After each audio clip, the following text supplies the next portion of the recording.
Okay.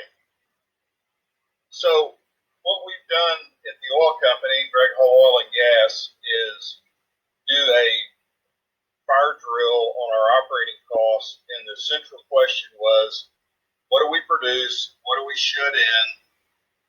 Where are our pressure points? What's costing us money? And how do we know that to be true?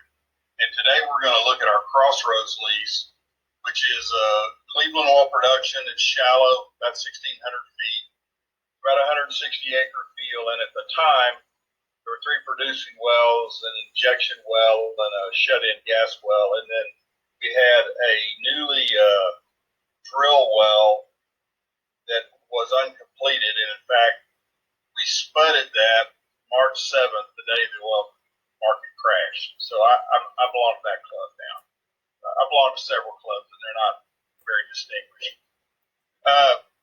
We had already been on a cost-cutting measure and reining cost in, and so our average lease cost was about $7,000 a month.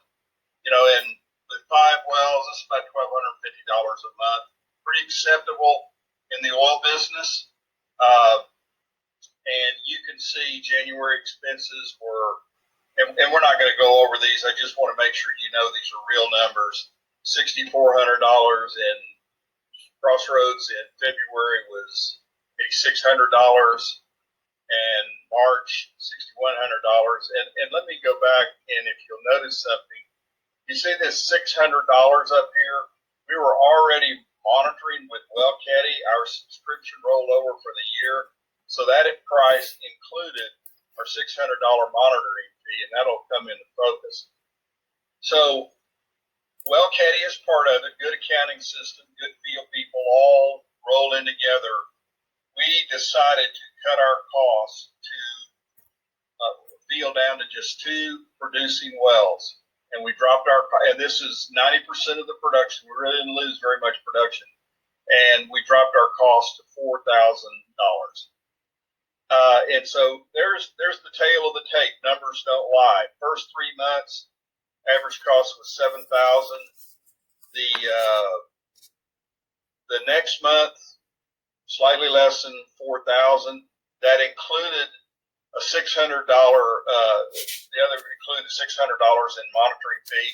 So if you do the math, if you throw that $600 in there, you're saving $3,100 a month. But in subsequent months, if you delete that, because you don't pay that every month, that number climbs. And so, there's the value proposition. And we have a phrase we call it from guessing to knowing. It's making informed decisions based on facts. And so here's the value proposition. We were spending $7, now we're spending $4.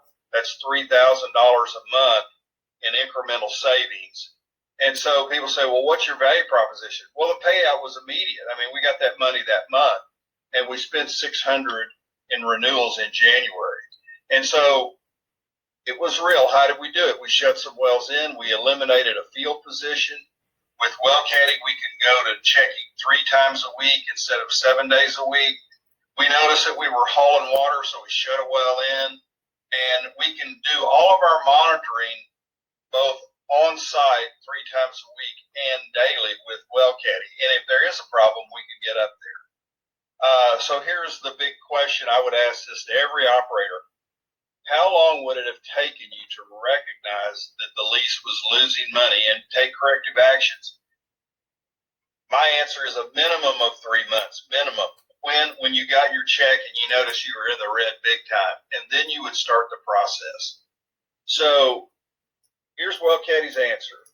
We provide timely data to make informed decisions, and it's real-time data, 96 times a day. You combine that with a good pumper and a good accounting system and know what your leases are doing, you can make it through this difficult time.